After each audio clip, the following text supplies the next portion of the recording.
Salut les gars. Waouh, regardez-moi ça. Un jeune homme marche dans un quartier quand il aperçoit une femme très attirante. Surpris par son allure, il décide de l'aborder. Il lui fait plusieurs compliments sur son style, son parfum et ses cheveux bien coiffés. Elle se présente, elle s'appelle Alexis. Il se présente aussi et essaie de détendre l'atmosphère en plaisantant sur son drip, sa tenue Dior, son style. La jeune femme explique qu'elle s'apprêtait à rentrer chez elle, mais il engage la conversation, lui disant qu'il se promenait dans le coin et qu'il a croisé ses amis. Il trouve qu'elle a l'air sincère et lui demande si c'est vraiment le cas.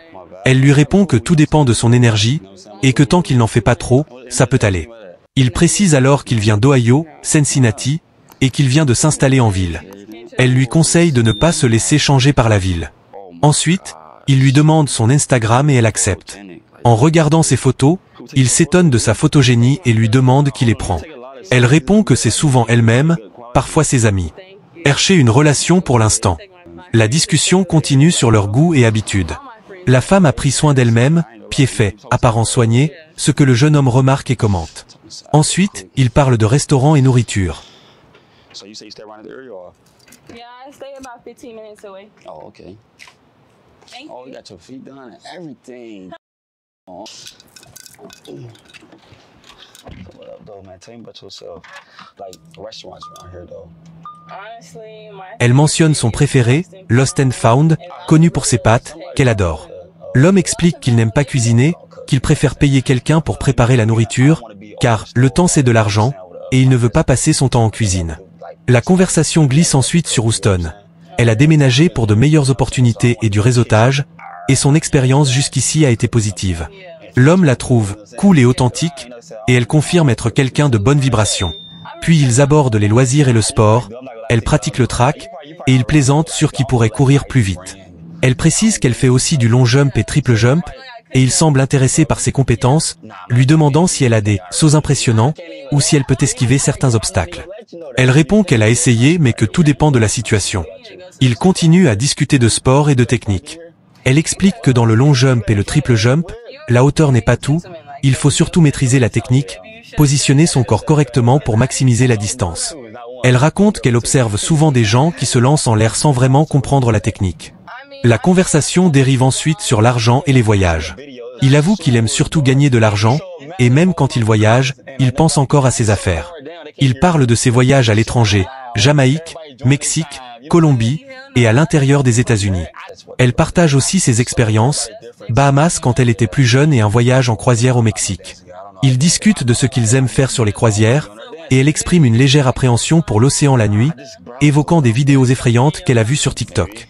Enfin, il parle de réseaux sociaux et de danse. Elle dit qu'elle ne danse pas vraiment, mais qu'elle regarde parfois des vidéos et poste des photos d'elle-même.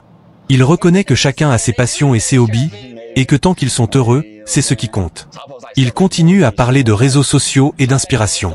Il explique qu'il aime poster des choses motivantes, pour encourager les gens à avancer et à se battre malgré les difficultés.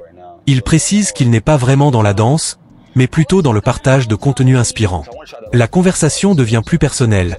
Il complimente son énergie et son charisme, et s'étonne qu'elle soit encore célibataire. Il discute aussi de la prudence dans les relations et amitiés, car certaines personnes peuvent profiter de la gentillesse des autres. Il affirme qu'il est patient et respectueux, prêt à ne pas précipiter les choses. Enfin, ils abordent des questions pratiques, comme la faim et les déplacements. Elle dit qu'elle va rentrer chez elle, et il lui donne des indications pour se rendre quelque part, montrant qu'ils sont en train de planifier la suite ou un rendez-vous futur. Abonne-toi et like la vidéo. Waouh, regardez-moi ça les gars. Un jeune homme arpente le trottoir, une mission précise en tête. Démasquer les gold diggers, ces femmes au regard perçant qui voient dans chaque rencontre une opportunité financière. Il a soigneusement choisi sa tenue et son allure pour paraître à la fois décontracté et aisé, l'appât parfait pour sa chasse. Son approche est désarmante de simplicité. Il accoste une femme, Emily, et la complimente sur sa beauté. Il se présente comme un petit nouveau en ville, à la recherche des amis, une excuse parfaite pour engager la conversation sans paraître trop direct. Le piège se met en place. Il la complimente sur sa peau lumineuse, joue le rôle de l'homme impressionné et curieux. Il se rend plus accessible en lui racontant son déménagement de l'Ohio à Houston. La conversation s'installe, les villes sont comparées, les défenses tombent. Puis, la question cruciale arrive, celle qui révélera les vraies intentions. Il demande à Emily ce qu'il devrait faire, où il devrait aller manger. Il ne demande pas un simple restaurant, mais un endroit bon, un lieu où la qualité a un coût. La réponse d'Emily est éloquente. Elle ne propose pas un lieu quelconque, mais des steakhouse et des restaurants de soul food. Le premier test est un succès. La chasse a porté ses fruits, et le piège est tendu pour la suite. La conversation continue, toujours aussi fluide. Emily mentionne un restaurant de fruits de mer, le Lotus, un endroit connu pour sa cuisine cajun épicée. L'homme, qui se présente comme un amateur de plats relevés, saisit l'opportunité. Il feint une hésitation à y aller seul et propose à Emily de l'Y accompagner.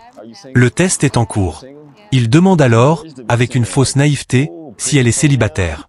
Il est évident que c'est une question cruciale pour lui, et il la complimente un peu trop, en soulignant qu'elle est trop belle pour être seule. Emily, prudente, répond qu'elle préfère rester seule et se concentrer sur son travail. L'homme saisit l'occasion pour se montrer compréhensif. Il affirme que l'indépendance est un atout, et il révèle qu'il est également célibataire, insistant sur le fait qu'ils pourraient bien s'entendre. Il se présente comme un touriste en ville, un détail qui, selon lui, donne un sens à leur connexion. Alors que la conversation se poursuit, l'homme continue de sonder Emily. Il apprend qu'elle a récemment eu son anniversaire. Il se montre aventureux, évoque des voyages potentiels à l'étranger, au Guatemala ou à Dubaï, et propose un voyage en duo pour sa première fois hors du pays. Il veut être la première personne avec qui elle voyagera. L'homme est maintenant en train de tenter de l'impressionner. Il l'invite à monter dans sa voiture, prétextant vouloir lui montrer quelque chose. Emily accepte et le suit, intriguée et flattée. C'est à ce moment-là que la situation bascule et que le véritable test est sur le point d'avoir lieu.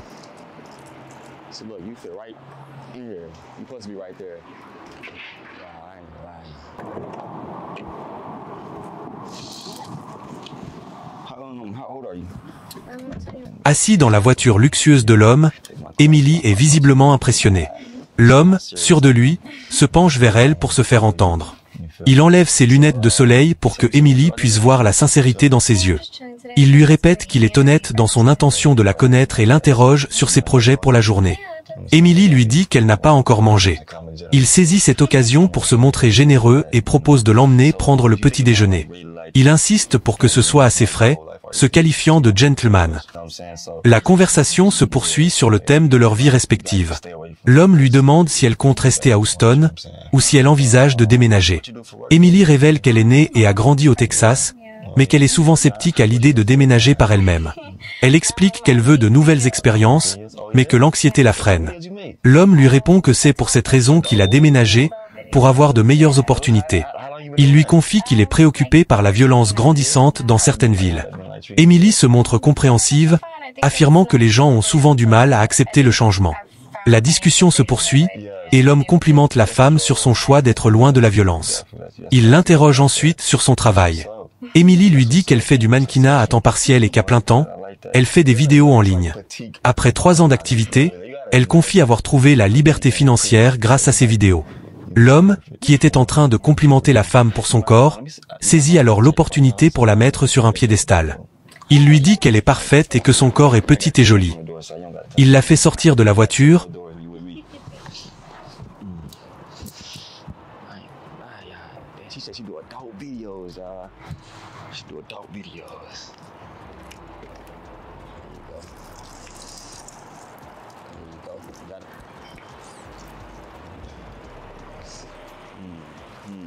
et lui demande de faire un petit tour pour qu'il puisse admirer son corps. Il veut que le public voie le produit qu'il est en train de filmer. C'est à ce moment-là que la situation prend une tournure plus sombre. Après l'avoir complimentée à l'excès, l'homme se met à parler d'elle au public, en filmant la scène. Il l'invite à donner son nom d'utilisateur sur Instagram, et il révèle la vérité. Emily n'est pas une simple youtubeuse, mais une créatrice de contenu pour adultes. Le piège s'est refermé. L'homme se met alors à la filmer pour le public, dévoilant son secret et dénonçant son comportement. Abonne-toi et like la vidéo pour plus de contenu.